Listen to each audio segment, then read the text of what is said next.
Hello guys, what's up? It's me again, si Mima Alicia nyo at nagbabalik ulit para sa ating panibagong video. So, nakikita nyo ba yan? Yan, oo. Yan po yung ang kaibigan ni Vice President Sara Duterte. Yan po yung mga pagmumukhang ayaw po, oppose po sila dito sa impeachment laban kay Sara Duterte. Sino-sino yung mga nandyan na senador?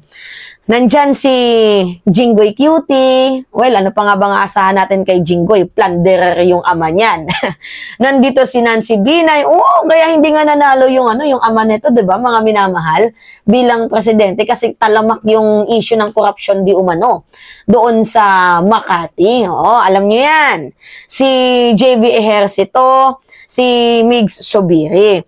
So, yan po mga minamahal, yung mga taong maituturing na siguro kaibigan nga ni Sara Duterte at tinitingnan nila na yung impeachment mga minamahal, it can divide the Filipino people. Kumbaga, ang mangyayari, parang magkakabuklod-buklod daw ang mamamayang Pilipino once na mai-impeach itong si Sara Duterte. Like, ang kapal naman ng mga pagmumukha ninyo. Alam nyo, urat na urat ako every time na naririnig ko yan na it will divide the Filipino people. Alam nga naman, hayaan lang natin. Hayaan lang natin yung ginagawang pandarambong ni Vice President Sara Duterte. Nagigets nyo ba yung punto ko, mga minamahal? Oo, sabihin na natin, magkaroon ng iba't ibang opinyon, ng samot-saring kuro-kuro, ang mamamayang Pilipino. Pero let's stick to the fact na yung ginagasta, yung dinarambong, yung kinukurap na pera ni Vice President Sara Duterte sa kaban ng bayan ay pera ng mamamayang Pilipino. Pera po natin yun. Alangan naman, hayaan lang natin yun.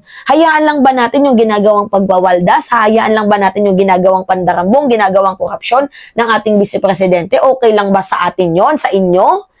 'Di ba? Kaya nga naiinis ako. Every time na ginagawa na lang nilang palusot na it will divide the Filipino people, like what the heck? 'Di ba? Ano yung pumapasok sa sentido komunyo? At isa pa, hindi kayo dapat pwedeng magsalita diyan.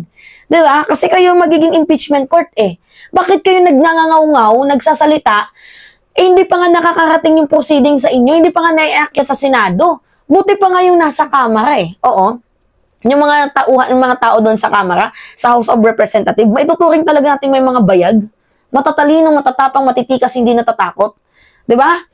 Eh, tama lang din naman yung ginagawa ng Kamara ngayon, yung umuusig sila, 'di ba? Talagang taga-suplo sila sa ginagawang kabalbalan ni Vice President Sara Duterte. Pero mas hindi naman ata accurate yung ginagawa ngayon ng ibang mga senador na hindi pa nga nakakarating sa kanila yung proceeding, talagang nilalabasan nila yung kanilang mga biases. Hindi kayo pwedeng magsalita kasi kayo yung magiging judge. Magiging huwes kayo. Diba? Dapat silent lang yung atake ninyo. Doon na lang kayo mag-usap kapag na-proceed na yung impeachment kay Sara Duterte at nandyan na sa inyo. Doon na kayo mag-debate-debate. Hindi yung malayo pa. Diba? Ang dami nyo ng yaw-yaw. Ang dami nyo ng sat-sat. Diba? Nakakaloka. Basahin natin tong ni Jinggoy Cutie. Sabi ni Jinggoy Cutie, impeachment will only sow divisiveness and distract us from the urgent and pressing issues we must collectively address. 'Di ba? Yan yung ngayon naiinisan ko kasi lagi na lang ini-intact na it will divide the Filipino people. Ganyan-ganyan sila. No! Okay, sige, sabi na lang natin, okay, it will divide the Filipino people in their opinion. Kasi magkakaroon ng samot-saring mga opinion, thoughts, 'di ba? Haka perspective, beliefs, or kung ano pa man yung tawag doon. Pero hindi mo pwedeng alisin yung key point dito na i-impeach itong si Sara Duterte dahil meron siyang nilabag na violation sa ating 1987 Constitution. So bakit nga ba na-impeach ang isang tao? 'Di ba? Ang isang government public official. Ang impeachment ay isa po yang legitimate process. Sa isang government official, mga minamahal, na meron pong kinalaman sa corruption, sa betrayal of public trust, and also sa culpable violation and etc. Hindi naman yan ni-impeach ng basta-basta eh. O sabi na natin, si PBBM may ginawang kasalanan, pero it doesn't make sense na i-impeach mo agad. Kailangan, kapag mag-i-impeach ka ng tao, dapat nandoon yung betrayal of public trust, yung culpable violation, yung corruption, 'di ba? Dapat nandoon 'yon. Kaya nga sabi ko, napaka-useless ng impeachment na batas natin kung hindi din naman natin gagawin. Diba? Nagigets niyo yung punto ko? Napaka-useless naman ng ano natin, ng impeachment kung yung mga senador natin ay mas pinapanindigan nila ang mga personal interest nila. 'Di ba? O ano yung para saan pa yung impeachment kung hindi din natin i-apply ito sa mga government public official na meron pong ginawang paglabag sa ating batas. Yung impeachment, hindi po yan basta-basta at limited lang po yan. Hindi lahat nabibigyan ng pagkakataon na may impeach mga minamahal. 'Di ba? Diyos mio naman. Okay, sabi dito.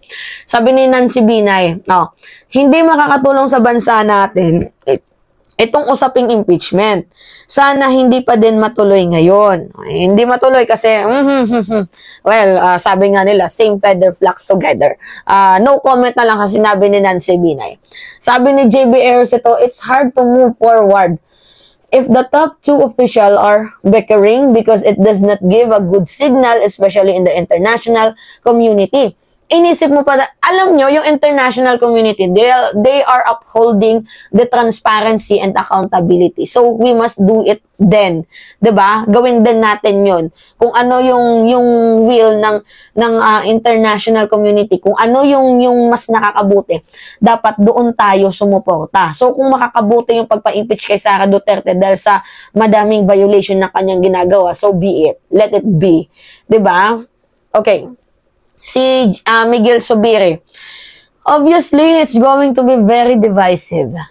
Sana wala pong gulo kasi ayaw po natin ng gulo at this point. Gusto na nga po namin ng ceasefire muna. Alam nyo, nakakatawa lang isipin na ayaw kong magtapon ng bad word, magtapon ng masamang salita dito sa mga senador na umagainst dito sa impeachment against kay Sara Duterte. Ang problema lang kasi, hindi pa ito yung right time para magsalita sila.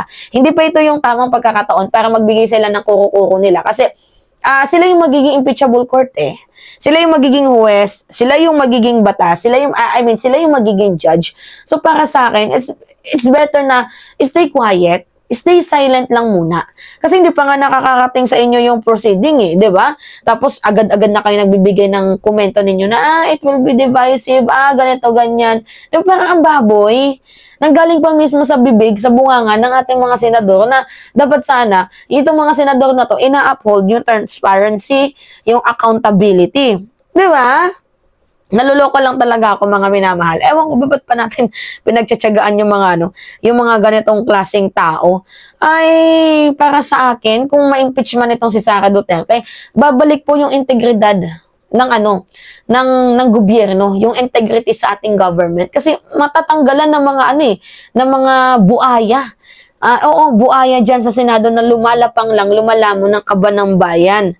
Diba, dapat sana at ibigay niyo yung commitment niyo sa mamamayang Pilipino, hindi sa taong napapakinabangan ninyo, sa taong mga kaibigan ninyo. At huwag niyong tingnan na it will divide the Filipino. Huwag niyong tingnan yung bandang yun. Ang tingnan niyo na lang yung kapagod-pagod na ginagawang trabaho ng mamamayang Pilipino, 'di ba? Mga minimum wage earner lang kami. Tapos ganyan pa yung komento ninyo, binabawasan kami ng tax. Tapos ganyan niyo lang ipagtanggol itong si Sara Duterte. It was so unfair. 'Di ba? Ang unfair lang. So para sa akin, it's better na stay quiet. 'Di ba? Para walang magkaroon ng sakitan or samaan ng loob. Manahimik itong mga kupal na senador na 'to. 'Di ba? Kapag nandiyan na yung proceeding na iakyat na yan, nandiyan na sa Senado, then doon na kayo mag-debate. 'Di ba? Doon na kayo doon na kayo magsalita, hindi yung malayo pa, pero tinatanggalan nyo na ng karapatan ng mamamayang Pilipino na malaman ang katotohanan. Kaya tama yung ginagawa ng House of Representatives na tahol sila ng tahol sa ginagawang katarantaduhan ng ating Vice Presidente. At humahanga ako sa mga taong nagbibigay tapang, nagbibigay lakas para isoplak nila, sopalpalin itong mga taong gumagawa sa pandarambong sa kaba ng bayan. Buti pa nga sa House, matatapang. Ewan ko kung ano yung nangyari dito sa Congress. Kaya nga sabi ko sa inyo pakinggan. Mas maiging makinig dyan sa House of Representatives kasi ang tatalino. Kaysa dito sa reputation ng Senado kasi sira na. binababoy na talaga. Binaboy na nga ni Bato, binaboy na nga ni Robin Padilla, binaboy na nga ni Go, ni Bongo, dadugtungan pa ninyo. Diyos mio naman. Ano ba nangyari sa sa Pilipinas? Hey, anyway, yun po mga minamahal, it's me again, si Mima Alicia nyo, at nagbabalik ulit para sa ating panibagong video.